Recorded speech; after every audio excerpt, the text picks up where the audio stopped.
Hi everyone, welcome to my channel. My name is Neha and a few weeks ago I traveled to Goa with my friends on a tight budget. Since we had limited amount of money, we had to spend that thoughtfully. I know a lot of youngsters today want to travel to Goa with their friends, but they think that budget is an issue and they cannot travel to Goa until and unless they have, I don't know, around 10 or 15,000 in their hands.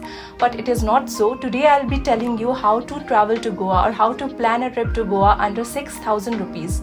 Yes, you heard it right, under 6,000 rupees. If we did it, you can also. So please stay tuned for the rest of the video where I talk about accommodation, transport, food and everything.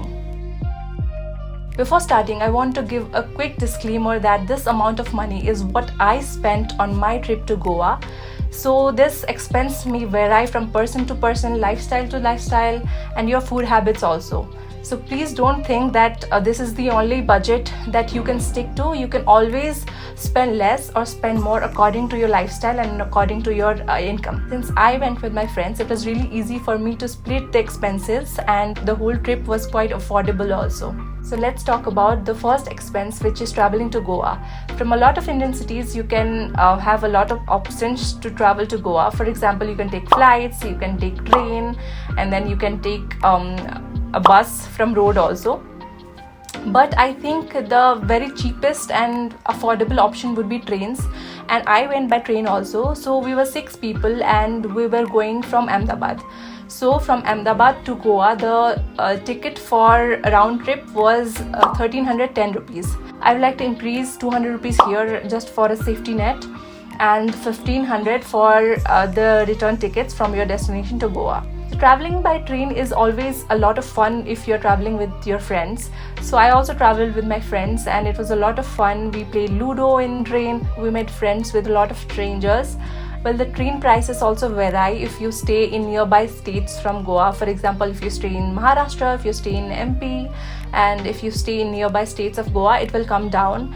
And you can always choose to travel by 2S also. But we chose sleeper because it was a 19-hour journey and then we needed enough rest before touching Goa. Well, the second biggest expense I would like to talk about is accommodation. We were always sure from the beginning that we want to stay in a cheap place in a hostel dormitory, and we also got a hostel dormitory for 325 rupees per night. We stayed in Ghost Ops Baga. So there are a lot of branches of Ghost Ops hostel in and around India. In Goa also they have, I think, 2 or 3 branches. For example, they have in Kalangut, they have in Baga, they have also in Bangalore, I think.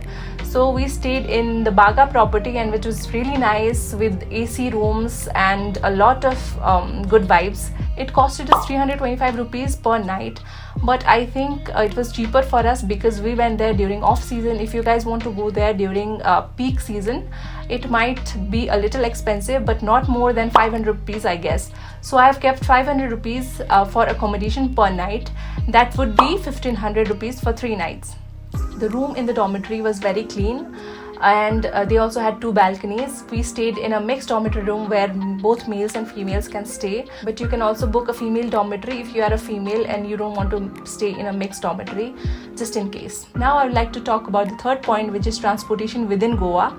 Now, if you're going with a set of friends, make sure that half of your friends know how to drive or have a license, because I think renting a scooter or a car or a motorbike is the most convenient and the most cheapest way to travel in between Goa. It costed us 300 rupees per scooter per day to travel within Goa.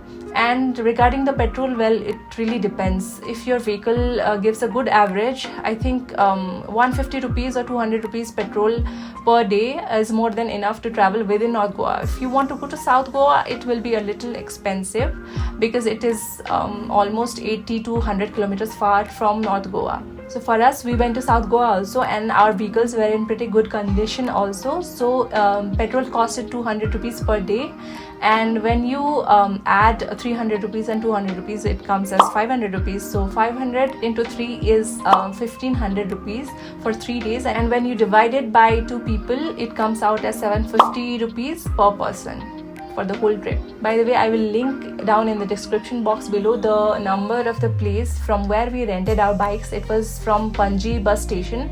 Actually, we arrived in Madgaon station at 3 in the morning. So we went to Madgaon bus station from Madgaon railway station by bus, and it charged us 50 rupees. And from Madgaon bus station we took again a bus to Panaji bus station, and it charged 35 rupees only. So it costed us minimum money to travel to Madgaon train station to Panaji train station, which is around I think 40 kilometers. The renting place also demand a deposit amount of 1000 rupees, but it is not a problem. If the scooter is in good condition, they won't cut any money. But if you tamper the scooter parts in any way, they will charge you money according to them. Now let's talk about food. I know food takes a lot of budget since we want to try new delicacies in a new place while traveling to a new place, and I understand that. But Goa is not really expensive in terms of food. It's only when you go to like beachside cafes and restaurants that they charge you a lot of money. But in other places in North Goa, the food is really affordable. Well, for me, I spend a little bit more on Goan thali on a good restaurant, but it all depends on you and your food habit. So for breakfast, I think 100 rupees is enough, because breakfast we like to keep it light, right? So for lunch and dinner, I would say 250 rupees per meal will be enough. So if you do that, I think it will come out as 1800 rupees for food for 3 days. But I suggest that you should always buy some kind of snacks and food like Maggi, YY, just in case that your hostel has some kind of a pantry or a kitchen where you can cook that food and eat it for breakfast. So my actual expense of the Goa trip comes down to 5550 rupees per person for 2 nights and 3 days. And I have kept the safety net of 450 rupees just in case you get in some kind of trouble and you have to use that money. That's it guys. I hope you guys enjoyed the video and found it helpful. Traveling is always a lot of fun, but even more so if we can do it on a budget. If you found the video helpful, please don't forget to share it with your friends and plan a Goa trip under the budget of 6000 rupees. And please don't forget to like this video, subscribe to my channel, click the bell icon, and I'll see you in the next video. Bye.